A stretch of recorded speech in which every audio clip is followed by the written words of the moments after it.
Hey everyone, ready to dive into something exciting? Always. What are we looking at today? Well, I was thinking we could tackle something that a lot of people find a bit intimidating. Ooh, I like a challenge. Lay it on me. Buying a car. Especially if you're trying to do it in a different language. It can feel like a whole different ballgame. Oh, absolutely. It's a big decision, and there's a lot to navigate. Exactly.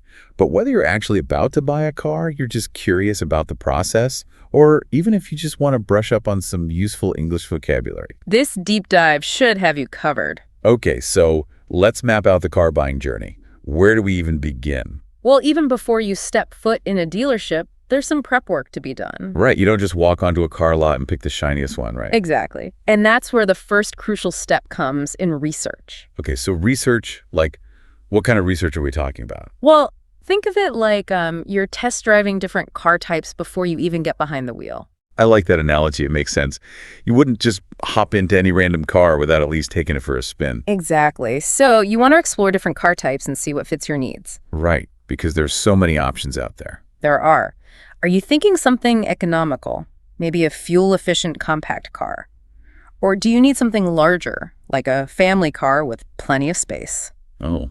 Or maybe you're dreaming of something sporty with a little bit of zip. Exactly. Each of those terms, economical, family, sporty, signals different priorities and features you'll want to look for. That's like choosing your character class in a video game, right? You got to pick the one that suits your play style. I love that. And once you've got a sense of what type of car you're after, it's time to move on to, well, let's be honest, the less fun but super important part. Oh, you mean the budget talk? Exactly. Yeah. It's time to crunch some numbers. Okay, so when it comes to budget, where do we even start? I remember when I was buying my first car, I was so lost with all the financial terms. I hear you. There are a lot of them. But let's break down a few key ones. First up, the down payment. Think of this as your opening move in the car buying game. Like making a strong first impression. Exactly. It's a percentage of the car's price that you pay up front. Okay, so let's say you found a car for $20,000. What would a typical down payment look like? A common down payment is around 10%, so in this case it would be $2,000. And putting down a larger down payment can actually save you money in the long run. How so? Well, because it reduces the amount you need to borrow, which brings us to our next term, the loan. Ah, yes. The loan, because let's be real, most people don't have 20 grand just sitting around to buy a car outright. Right. So you take out a loan to cover the remaining balance. But here's the thing. Loans come with interest rates. Interest rates. Okay, now we're getting into the really confusing stuff. I know it can seem tricky, but think of interest rates as the rental fee for borrowing money. So the higher the interest rate, the more you end up paying for the car over time. Precisely. Even a small difference in interest rates can add up to thousands of dollars over the life of your loan. So it's important to shop around and compare offers from different lenders. That makes sense. And don't be afraid to negotiate, right? Like, ask if they can lower the interest rate. Absolutely. It's worth a shot, and you might be surprised at what you can achieve with a little bit of confidence. Now, speaking of options, it's also worth considering different financing avenues. Okay, like what? Well, you've got the traditional loan where you borrow the money and make monthly payments until you own the car outright. But there's also leasing, which is kind of like renting the car for a set period. Ooh, interesting. So leasing might be a good option if you don't want to commit to owning a car for a long time. Exactly. Or if you like to drive a newer car every few years. All right, so we've researched different car types. We've got our budget figured out, maybe even pre-approval for a loan. What's next? Now for the main event. It's time to head to the dealership. Dun dun dun. Now, walking onto that dealership lot can feel a little intimidating, especially if you're not 100% comfortable with the language. Oh, for sure. There's a lot of specialized vocabulary being thrown around, and salespeople can be, well, let's just say persuasive. They can be. But remember, you are in control. You're the one with the money and the decision-making power. That's a good reminder. It's easy to get swept up in the excitement and feel pressured. It is.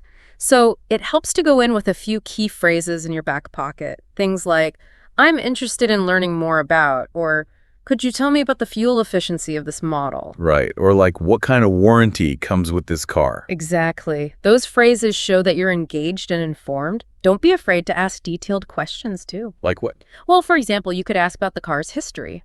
Has it been in any accidents? Is a good one. Ooh, yeah.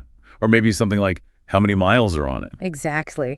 And this is your chance to really get a feel for the car, literally. Ask to take it for a test drive. Oh yeah, the test drive. This is where it gets fun. It is. And don't just go for a quick spin around the block. Really put the car through its paces. Right. See how it handles, try out the different features, get comfortable in the driver's seat. And pay attention to those little details, too. What kind of details? Well, things like how smoothly the car accelerates, if there are any strange noises, does the car feel solid and responsive? Right. You want to make sure it meets all your expectations. Exactly. Now, let's say you've found the car of your dreams, you've negotiated a price you're happy with, and you're ready to make it official. What comes next? Time for the paperwork, eh? Yep. This is where things can get a little daunting, especially if you're not familiar with all the legal jargon. Oh yeah, contracts can be scary. They can be, but they're also important because they outline all the details of the sale. Things like the final price, the financing terms, any warranties or extras you've agreed to. So don't be shy about asking for clarification if there's anything you don't understand. Exactly. A good salesperson should be happy to explain everything clearly.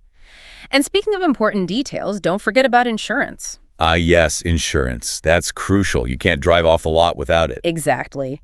Make sure you have the coverage you need before you take that new car home. Oh, there you have it. We've gone through the whole car buying process, from researching car types to navigating the dealership and even tackling that mountain of paperwork. And hopefully you've picked up some useful English vocabulary along the way. Exactly. Remember, knowledge is power.